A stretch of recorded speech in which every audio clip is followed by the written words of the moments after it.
안녕하세요. 건강설명서입니다. 여러분 그냥 비만보다 배만 볼록 나온 분들 계시죠? 혹시 나는 배만 조금 나온 거니까 괜찮을 거야 하고 생각하시나요? 절대 아닙니다. 특히 팔다리는 가늘고 배만 나오신 분들은 내장 지방도 크게 의심해 볼 필요가 있는데 복부 비만은 동맥경화, 고혈압, 당뇨 같은 대사증후군을 일으킬 수 있으니 절대로 단순하게 생각하시면 안 됩니다. 그런데 한 가지 정말 다행인 거는 내장 지방은 노력만 한다면 생각보다 어렵지 않게 뺄 수 있으니 나는 배가 나와서 고민이다, 배가 제발 들어가면 좋겠다 하시는 분들 이 영상 집중해서 꼭 봐주세요. 첫 번째, 식사를 천천히 드세요. 여러분은 식사를 하실 때 얼마 정도의 시간이 걸리시나요? 일이 바쁘고 제때 식사를 못해서 급하게 드시거나 하시지는 않나요?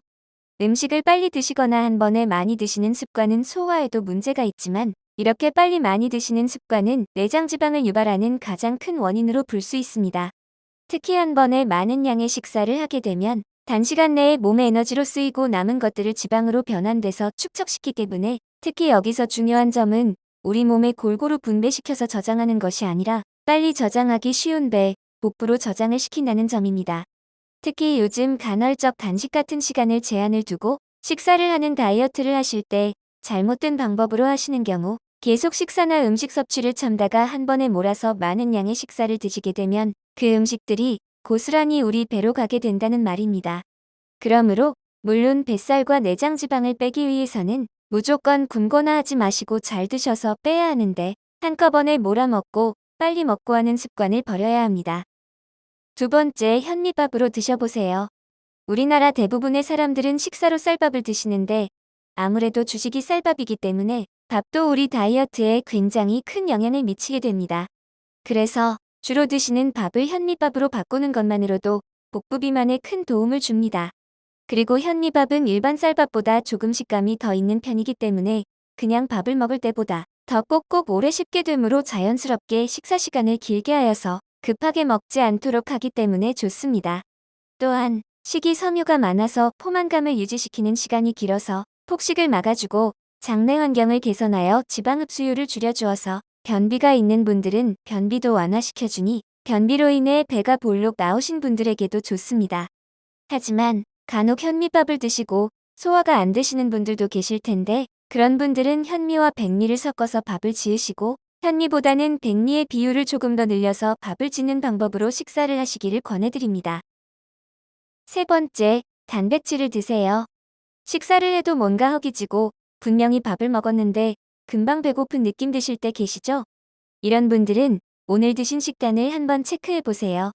밥, 면, 빵, 떡 같은 탄수화물을 식사로 드시게 되면 금방 허기가 지고 식사 이후에도 간식을 찾게 되거나 하는 경험들 있으시죠? 그만큼 드신 식단 중에 단백질 섭취량이 부족해서 그럴 수도 있습니다. 식사를 하실 때마다 단백질 음식을 꼭 챙겨서 같이 드셔보세요. 특히 단백질은 우리가 다이어트를 할 때 근손실을 막아주고 식사 중에 당의 흡수 속도를 천천히 늦춰주기 때문에 혈당 수치가 급격히 오르는 것을 막아주어서 인슐린 과다 분비를 막아줍니다. 단백질을 드시게 되면 포만감이 길게 유지되어서 우리 뱃살과 내장 지방의 원인인 과식을 막아줍니다.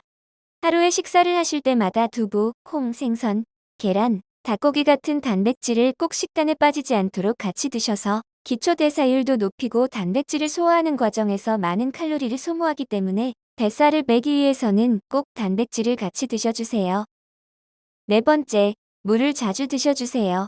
다이어트를 할 때 물을 많이 드세요 라는 말 많이 들어보셨죠?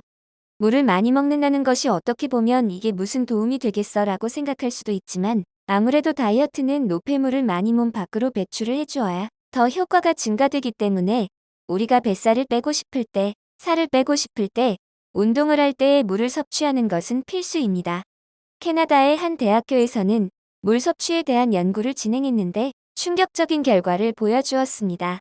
바로 다이어트 중 식전에 물 500ml 정도를 3달 동안 마셨을 때 2kg의 체중 감량 효과를 보여주었는데 비만인 그룹에게 같은 수준의 열량의 식사를 제공하였는데 한 그룹은 식전에 물을 섭취하도록 하고 한 그룹은 그냥 식사를 하게 했더니 그 결과 식사 전에 물을 마신 그룹이 식사 때마다 평균 40에서 200칼로리 정도를 적게 식사를 하는 경향을 보였다고 합니다.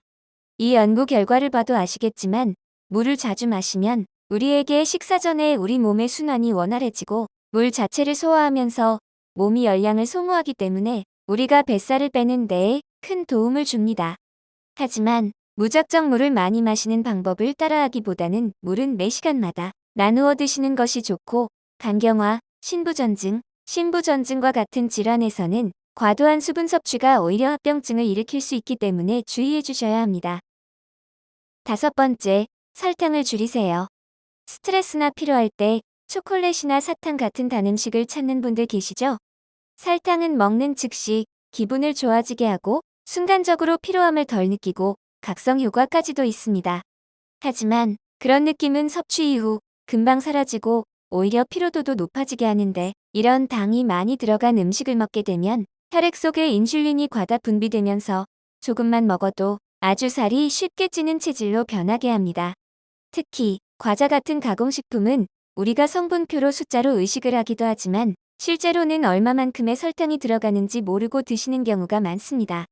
그래서 뱃살을 빼고 내장 지방을 빼고 싶으신 분들이라면 의식적으로라도 가공식품을 줄이고 요리할 때 넣는 설탕도 줄이도록 노력해야 합니다. 그리고 과도한 당 섭취는 우리 기분과 수면 사이클 등 균형을 깨지게 하고 혹시 설탕이 우리 피부에도 안 좋다는 사실 알고 계시나요? 설탕을 많이 먹으면 여드름을 발생시키고 피부도 건조하게 하며 설탕이 콜라겐 합성을 방해해 주름이 잘 생기게 하고 피부 노화도 촉진시킵니다. 그러니 설탕 섭취는 꼭 줄이도록 노력해야겠네요.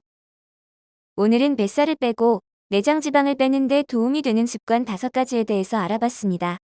영상을 보시면서 이거 다 할 수 있나? 이런 걱정부터 하셨나요? 한 번에 다 바꾸기보다는 하나하나 하기 쉬운 것부터 하도록 노력해보세요. 그리고 그런 습관들이 늘어나면서 하루의 컨디션이 달라지고 점점 들어가는 배를 보게 될 거예요. 특히 추워진 날씨 덕분에 실내에 있는 시간이 많아지면서 다이어트와 멀어지게 되는데 절대 포기하지 마시고 저도 함께 실천해 보도록 하겠습니다. 이 영상이 도움이 되셨다면 좋아요, 구독 눌러주시고 앞으로 더 유익한 건강 정보로 찾아뵙겠습니다. 감사합니다.